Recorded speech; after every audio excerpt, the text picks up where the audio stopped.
The Los Angeles riots, the horrors of trawling and winter power bills on the rise. Plenty to discuss with our panel today. Joining us for our daily panel is BBM Motivation founder Dave Letele and Sherson Willis director Trish Sherson. Good morning. Good morning. Morning now. Good to have you guys here.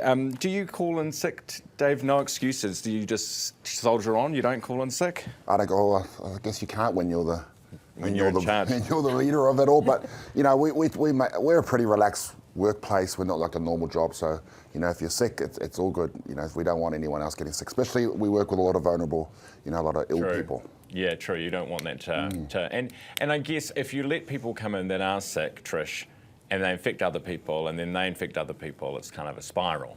Yeah, it's much better if you're crook, especially in over these months. Just stay home until you feel better. No one else wants to get sick. I think one of the toughest things that you see during the winter months is actually young mums with little kids, and they're putting the kids in daycare, and the poor old things, they just get into a terrible spiral of, you know, they're just a petri dish, those places. I know. And then you have that, and they come to work, and then they don't, and it's like, should you have had them, you know?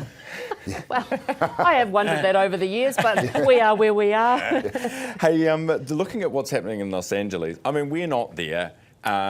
There's a lot of complexity to it. But Dave, when you look at the protests that have been happening over there, what are your thoughts? Well, that's what happens when you put a maniac in charge of a country, you know. We always say, you know, you surround yourself with 5 idiots, and what are you? You're the sixth one. What Trump's proven that it only takes one idiot to ruin a country. And I actually worry about, you know, is that where we're headed?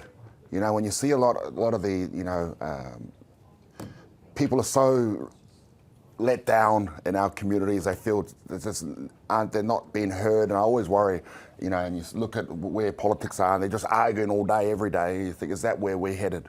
You know, because a lot of the people down the ground, you know, where the rubber hits the ground, where we are, you know, are really fed up with how things are going. Yeah, it's a genuine concern to have, because when an economy isn't going well, and when people are hungry, you know, a hungry man's an angry man, right? Trish, what do you think?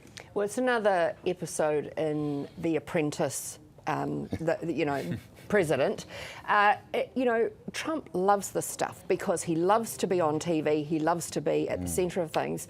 Don't forget, he tried in his past presidency to deploy the military against US citizens. That's right. Again, minorities. Thankfully, at that time, he had people around him who could pull him back from that. This is really performative, but I think Dave's got a great point. In the United States at the moment, as you do have around the world, you have a sort of a tinderbox of people feeling, they're feeling angry, they're feeling not looked after by their governments, and my concern with what we're seeing in the States, not just with what's happening in California, but the Trump madness overall, is it's opening the Overton window of politics. It's opening what is, you know, these are wild things that he's doing, and yet, you know, he keeps opening that Overton window in politics about what is okay. Yeah, you got, you know, like you said, Ryan, you got people that are hungry, you got people with no money, you got people with the power crisis we're talking about. You know, we've got families that have called in for asking for help, that their children are sleeping under laundry because there's not enough blankets in the house. So you got all these things, and it just takes the wrong situations, the right people to be there, or the wrong people to spark this off. And I do, it's a genuine concern for me. Do you think, okay, and you're the one that's got his ear to the ground, so I'm listening to you. Do you think our politicians, and the way they, on both sides, have been behaving in the last couple of weeks, do you think that they're almost not wanting it to happen, but inducing it?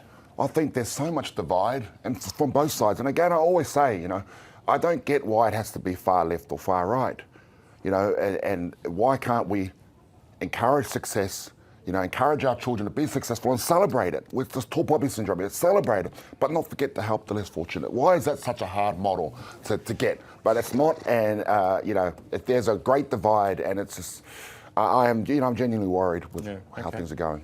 Trawling. We had a story this morning about Michael Morris' story about an OAA he did, and there was 6,000 kilograms of coral caught in a single trawling event off the Chatham Rise near Christchurch last year. And 75%, we spoke to WWF this morning, not the wrestlers, 75% wrestling with the coral aren't even checked, the trawling boats. So I guess the question is, how big is this problem? And I know you're a lover of the oceans, Trish, as am I. Does this make you worry? Well, what this reminds us of, there's a great saying about the ocean always looks healthy when you're looking at it from above. And so it's stories like this that are really important to show us what the damage is that's being done. And there is an amazing scene from the new David Attenborough movie, which everyone should have a look at, where they actually had a camera on a bottom trawler. And it's like the equivalent of a farmer really ploughing the field. It brings absolutely everything up. And long-term hobby horse for me, but in my view, we should be a country really leading the way in our ocean protection. I was just doing some research the other day about a dive trip to Palau, and these are some beautiful, tiny Pacific islands. They have been some of the first in the world to do complete shark protection, complete protected areas around those islands. That's the kind of stuff New Zealand should be doing. Do you know how much it would cost us, though, like our industry? Because that's the only question that I have is how much, how many fishing jobs will we lose? How much industry? What's the cost if we don't do it? Yeah, and I think so. And I think that the simple way to think about it, not to get into my normal rant about sharks, but no, here she goes. You've wound her up. we need to do for sharks what we did for whales and dolphins back in the 70s. These are absolutely critical species at the top of the food chain in the ocean. Once they are not well, once that ecosystem isn't well, the rest is going to go as well. Yeah. And in New Zealand, we still have incredibly limited protection on a lot of those species. Human species, geez, we're good at wrecking everything. We can pull it if there's a way. Well, there's a way to pull it apart. Do you think sharks? We didn't do sharks just because they had a bad rap because of Jaws. Well, but yes. Did we just leave them out? We did the whales, we did the dolphins, and we forgot about the sharks. Well, actually, interestingly, Steven Spielberg, who made Jaws, came out a couple of years ago and said, actually, I'm really sorry for the damage. Yeah, he did. He's killed them. He did. And I remember as a kid, I wouldn't even swim in the school pool because I'd hear the Jaws theme play. Well, I'm glad you've learned about the difference between a pool and the ocean, Trish, since then. Good to have you guys here, as always, on our panel this morning. Dave Letele, BBM Motivation founder, and Trish Sherson from Sherson Willis PR.